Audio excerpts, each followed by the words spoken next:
Dear student, now we will discuss few more very important things. Okay, observe here. I am considering a different circles here. Okay, this circle, this is another circle.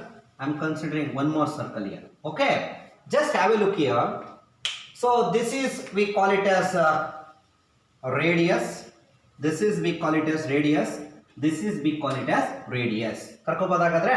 R is nothing but radius, R is nothing but radius, R is nothing but radius, and this entire thing is called as circumference. This is circumference, this entire thing is a circumference. The region here we call it as area. This region what we call it as area. Tumba important fact ide makla artha ಮಾಡ್ಕೊಳ್ಳಿ. This entire region what we call it as area. Observe here, dear student, from here to here, if I move from this circle to this circle, radius of the circle increases. As radius of the circle goes on increasing, circumference of the circle is also increasing. So, agar ಇಲ್ಲಿ ಅರ್ಥ ಮಾಡ್ಕೊಳ್ಳಿ, circumference increase ಆಗಬೇಕಾದ್ರೆ radius ಏನಾಗ್ತಾ ಇದೆ, increase ಆಗಬೇಕು. ಹಾಗೆ if I move from this side to this side, radius of the circle goes on what? Decreasing, so that circumference of a circle is also decreasing. ಹಾಗೆ ಅರ್ಥ ಮಾಡ್ಕೊಳ್ಳಿ. So as radius increases, circumference of a circle is also increases. As radius decreases, circumference of a circle is also decreases. Similarly, when radius increases from this side to this side, area of the circle is also increases. From this side to this side, area of the circle decreases. Hagadre, to increase in the circumference or increase in the area depends on increase in the water radius. Similarly, decrease in the area and decrease in the circumference depends on decrease in the water radius of a circle. Therefore, all these three quantities are changeable quantities for a different circle. Changeable quantity. So, any physical quantity which can vary during mathematical operations is called as a variable anta kariti. What we call it as a variable. So variables are the physical quantity which can vary, right? So therefore variable nalli ಎರಡು type ಇದೆ. ಒಂದು dependent variable, another one is independent variable. For example, if I consider we and our parents, we are depending upon what? Our parents. So that we become the dependent variable, our parents become the what? Independent variable.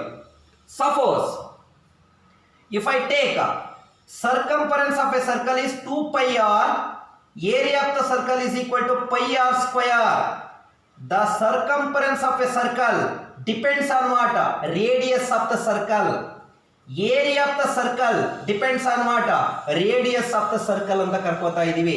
ಹಾಗಾದ್ರೆ when circumference of the circle depends on radius, it means circumference is a function of radius, area is a function of radius. ಹಾಗಾದ್ರೆ ಇದನ್ನ ಹೇಗೆ ಬರೀಬಹುದು?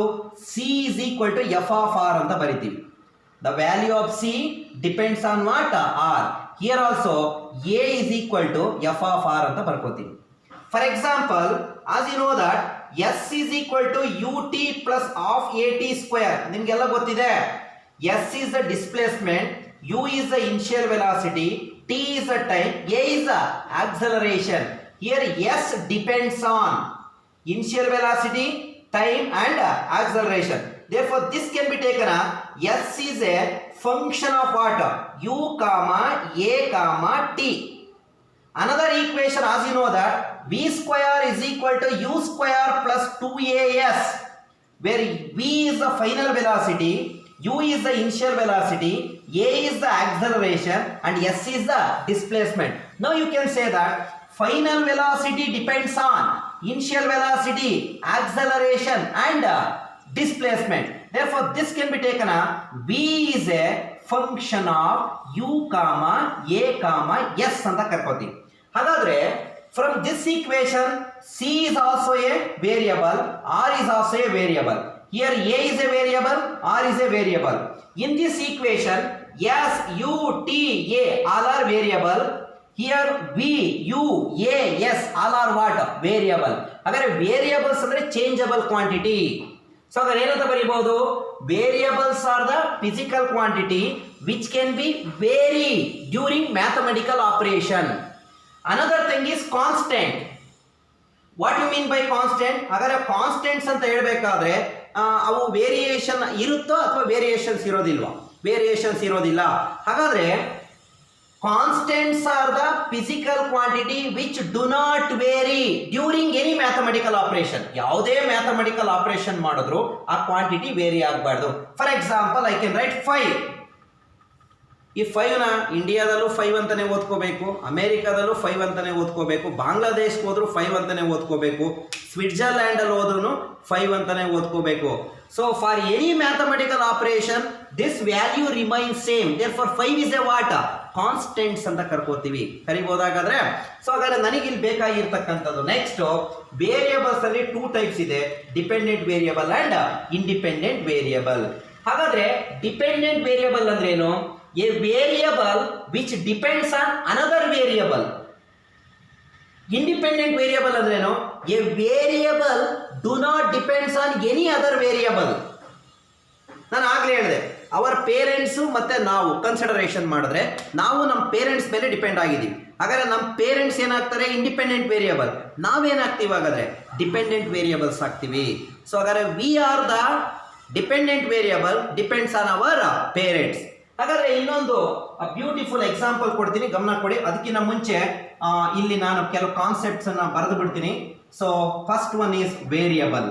What you mean by variable? So ಆಗ್ಲೇ ಹೇಳಿದೀವಿ, variables are the physical quantity which can vary during any mathematical operation. So ಬರ್ಕೋತಾ ಇದ್ದೀನಿ variables. Variables ಹಾಗಾದ್ರೆ variables ಅಂದ್ರೆ ಏನು? The physical quantities which can vary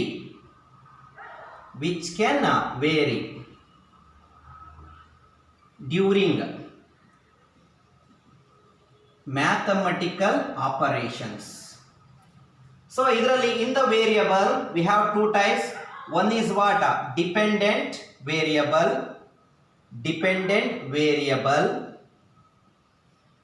Another one is independent variable. So these are also variables. ನೋಡಿ ಇಲ್ಲಾಗಾದ್ರೆ dependent ಅಂದ್ರೆ ಏನಂತ ಹೇಳಿದೀವಿ? The variable which depends on another variable. Independent ಅಂದ್ರೆ ಏನು? The variable which do not depends on any other variable. The next is constant. So constant ಅಂದ್ರೆ ಏನು? Variations ಆಗುತ್ತೋ ಆಗೋದಿಲ್ಲ. The physical quantity which do not vary during mathematical operation. ಅವನ್ನ ನಾವೇನಂತ ಕರಿತೀವಿ? Constants ಅಂತ ಕರ್ಕೋತೀವಿ. ಹಾಗಾದ್ರೆ ನಮಗೆ ಡಿಪೆಂಡೆಂಟ್ ವೇರಿಯಬಲ್ ಇಂಡಿಪೆಂಡೆಂಟ್ ವೇರಿಯಬಲ್ ನ ಹೇಗೆ ಬರ್ಕೋಬೇಕು ಇಲ್ಲ ಹೇಳ್ತಾ ಇದ್ದೀನಿ ನೋಡಿ. Suppose y depends on x ಅಂತ ಬರ್ಕೋತಾ ಇದ್ದೀನಿ. y depends on what? x. y depends on z ಅಂತ ಬರ್ಕೋಣ. Depends on z. ಇಲ್ಲೇನ ಬರೀತಾ ಇದ್ದೀನಿ? x ಡಿಪೆಂಡ್ಸ್ ಆನ್ t ಅಂತ ಬರ್ಕೋಣ. ಸೊ ಹಾಗಾದ್ರೆ ಇದನ್ನ ಸಿಂಬಾಲಿಕ್ ಆಗಿ ಹೇಗೆ ಬರೆಯೋದು? y ಡಿಪೆಂಡ್ಸ್ ಆನ್ x ಅಂದ್ರೆ ನೀವು usually physically y proportional to x ಅಂತ ಬರೀತೀರಾ, ಹೌದಲ್ವಾ? y ಡಿಪೆಂಡ್ಸ್ ಆನ್ z ಅಂದ್ರೆ ಏನ್ ಬರೀತೀರಾ? y ಪ್ರಪೋರ್ಷನಲ್ ಟು z ಅಂತ ಬರೀತೀರಾ. x ಡಿಪೆಂಡ್ಸ್ ಆನ್ z ಅಂದ್ರೆ t ಅಂದ್ರೆ ಏನ್ ಬರೀತೀರಾ? x proportional to t. But in mathematically, y depends on x is nothing but y is a function of x anta. Y depends on z means y is a function of z. X is a function of t. ಹಾಗಾದ್ರೆ ಹೇಗೆ ಬರೆಯೋಣ? y depends on x ಅಂದ್ರೆ y is equal to f of x. Can I write? Y depends on z nothing but y is equal to f of z. x depends on t, nothing but what x is equal to f of t ಅಂತ ಬರ್ಕೋತೀವಿ. ಹಾಗಾದ್ರೆ ನಾನು ಈಗ ಬರ್ಕೊಂಡಿದ್ದೀನಿ ಅಂದ್ರೆ y is equal to f of x means y is the dependent variable, x is the independent variable under the function f. Here y is the dependent variable which depends on what? Z. Therefore z become the what? Independent variable. Here x is the dependent variable, t is the independent variable. ನಾನು ಈಗ ಇನ್ನೊಂದು ಕಥೆ ಹೇಳ್ತಾ ಇದ್ದೀನಿ. Velocity depends on time. ಹಾಗಾದ್ರೆ ಏನಂತ ಬರೆಯೋಣ? Velocity depends on time ಅಂದ್ರೆ v is equal to f of t ಬರಿಬೋದಾ? ಬರ್ಕೋಬೋದಲ್ರಪ್ಪ? ಸೊ ಹಾಗಾದ್ರೆ v is the dependent variable, t is the independent variable. Suppose ನಾನು ಈಗ ಹೇಳ್ತಾ ಇದ್ದೀನಿ x depends on theta, x depends on theta ಅಂದ್ರೆ ಏನು ಬರೆಯೋಣ? x is equal to f of theta. x depends on t, how can you write? x is equal to f of t. height depends on volume ಅಂದ್ರೆ ಏನು ಬರೆಯೋಣ? h is equal to f of v ಅಂತ ಬರೆಯೋಣ. ಹಾಗಾದ್ರೆ ಇಲ್ಲಿ ಬರ್ತಿರ್ತಕ್ಕಂಥವೆಲ್ಲ left side ಅಲ್ಲಿ ಬರ್ತಿದ್ದೀನಲ್ಲ, ಇವೆಲ್ಲ ಎಂತ ವೇರಿಯಬಲ್? Dependent variable. ಈ ಫಂಕ್ಷನ್ ಒಳಗಡೆ ಬರ್ತಿರೋ ವೇರಿಯಬಲ್ಸ್ನೆಲ್ಲ ಇಂಡಿಪೆಂಡೆಂಟ್ ವೇರಿಯಬಲ್ ಅಂತ ಕರಿತೀವಿ. ನಮಗೆ ಇವು ತುಂಬಾ ಇಂಪಾರ್ಟೆಂಟ್ ಆಗಿ ಬೇಕಾಗಿರುತ್ತೆ. ಸೊ ಡಿಪೆಂಡೆಂಟ್ ವೇರಿಯಬಲ್ ಮತ್ತೆ ಇಂಡಿಪೆಂಡೆಂಟ್ ವೇರಿಯಬಲ್. ಯಾಕೆ ಇದು ಕಾನ್ಸೆಪ್ಟ್ ಬೇಕಾಗಿದೆ ಅಂದ್ರೆ we are dealing under the concept of differentiation. ಹಾಗಾದ್ರೆ ಡಿಫರೆನ್ಶಿಯೇಷನ್ ಅಂತ ಹೇಳಬೇಕಾದ್ರೆ ನಾವು ಹೇಳಿದೀವಿ the process of finding the derivatives of the functions ಅಂತ ಹೇಳಿದೀವಿ. ಹಾಗಾದ್ರೆ ಫಂಕ್ಷನ್ಸ್ ಅಂದ್ರೆ ವೇರಿಯಬಲ್ ಇರಬೇಕು, ರೈಟ್? ಸೊ ಹಾಗಾದ್ರೆ ವೇರಿಯಬಲ್ಸ್ ಅಲ್ಲಿ ಎರಡು ಟೈಪ್ ಇದಾವೆ ಅಂತ ಹೇಳಿದೀವಿ. ಒಂದು ಡಿಪೆಂಡೆಂಟ್ ವೇರಿಯಬಲ್, ಮತ್ತೊಂದು ಇಂಡಿಪೆಂಡೆಂಟ್ ವೇರಿಯಬಲ್. ಇಲ್ಲಿ in general I am going to take like this. ಇದನ್ನ ಅರ್ಥ ಮಾಡ್ಕೊಳ್ಳಿ, ನೀಟಾಗಿ ಅರ್ಥ ಮಾಡ್ಕೊಳ್ಳಿ. I am going to take like this. Let y is equal to f of x be any function. Sir ಈಗ ಹೇಳ್ಬಿಟ್ರ? For example ಅವ್ನು ಹಿಂಗೆ ಕೊಡ್ತಾನೆ, sin x ಅಂತ ಕೊಡ್ತಾನೆ, ಹೌದಾ? ಇನ್ನೊಂದೇ cos x ಸ್ಕ್ವೇರ್ ಅಂತ ಕೊಡ್ತಾನೆ, tan x plus 2 ಅಂತ ಕೊಡ್ತಾನೆ ಅನ್ಕೊಳ್ಳಿ. For example x square plus 5 ಅಂತ ಕೊಡ್ತಾನೆ, e ಪವರ್ x ಅಂತ ಕೊಡ್ತಾನೆ, ರೂಟ್ x ಮೈನಸ್ 7 ಅಂತ ಕೊಡ್ತಾನೆ. ಇವೆಲ್ಲ ಫಂಕ್ಷನ್ಸ್ ಆಫ್ x ಅಲ್ವಾ? ಹಾಗಾದ್ರೆ ಇವನ್ನೆಲ್ಲ f of x ಅಂತ ಬರೀಬೋದಾ? ಇವನ್ನೆಲ್ಲ ಏನಂತ ಬರೀಬಹುದು? f of x. ಹಾಗಾದ್ರೆ ಅದಕ್ಕೊಂದು ಹೆಸರು ಕೊಡಬೇಕು. ಏನಂತ ಕೊಡೋಣ? y is equal to sin x, y is equal to cos x square, y is equal to tan x plus 2, y is equal to x square plus 5, y is equal to e power x, y is equal to root x minus 7. ನೋಡಿ ಇಲ್ಲಿ y value ಬೇಕು ಅಂದ್ರೆ x ಗೆ value ಕೊಟ್ಕೊಬರ್ಬೇಕು. To get the values of y, you have to input the values of what? x. Therefore y become the dependent variable and x become the independent variable. ಹಾಗಾದ್ರೆ sin x ಜಾಗದಲ್ಲಿ can I write it as f of x? cos x square ಜಾಗದಲ್ಲಿ ಏನು ಬರೆಯೋಣ? f of x. ಈ place ಅಲ್ಲಿ ಏನು ಬರೆಯೋಣ? f of x. ಈ ಪ್ಲೇಸ್ ಅಲ್ಲಿ ಏನು ಬರೆಯೋಣ? f of x. and this place also f of x and this place also f of x. ಹಾಗಾದ್ರೆ ಇನ್ ಜನರಲ್ ಏನು ತಗೋತಾ ಇದ್ದೀನಿ? let y is equal to f of x be any function where y is the dependent variable and x is the independent variable, where f denotes what? function.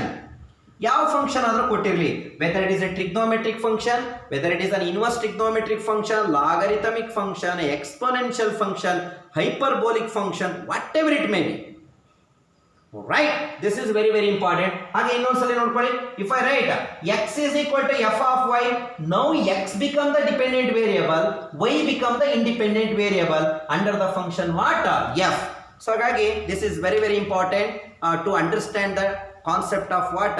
differentiation. Once again, the process of finding the derivatives of the given function is called as differentiation. To define the actual definition and the concept of differentiation, let me consider any function as f of x. f of x ಅಂತ ಯಾಕೆ ತಗೋತೀವ? ನಮಗೆ x ಅಲ್ಲಿ ಕೊಟ್ಟಿದ್ರೆ f of x, y ಅಲ್ಲಿ ಕೊಟ್ಟಿದ್ರೆ f of y, z ಅಲ್ಲಿ ಕೊಟ್ಟಿದ್ರೆ f of z, ಥೀಟಾದಲ್ಲಿ ಕೊಟ್ಟಿದ್ರೆ f of ಥೀಟಾ, r ಅಲ್ಲಿ ಕೊಟ್ಟಿದ್ರೆ f of r, ಆಲ್ಫಾದಲ್ಲಿ ಕೊಟ್ಟಿದ್ರೆ f of ಆಲ್ಫಾ, ಬೀಟಾದಲ್ಲಿ ಕೊಟ್ಟಿದ್ರೆ f of ಬೀಟಾ. ಅದಕ್ಕೆಲ್ಲ ಹೆಸರೇನಂತ ಇಟ್ಕೋಬೇಕು? y is equal to f of x, y is equal to f of theta, y is equal to f of z, y is equal to f of t, y is equal to f of alpha, y is equal to f of beta, like that. ಅರ್ಥ ಆಗಿದೆಯಾ? ಇದು ಗೊತ್ತಾಗಿದೆ ಅಂದರೆ next ಕಾನ್ಸೆಪ್ಟಿಗೆ next ಸೆಗ್ಮೆಂಟಲ್ಲಿ ಹೋಗೋಣ. ಆಗ್ಬೋದಾ ಮಕ್ಕಳ? Thank you.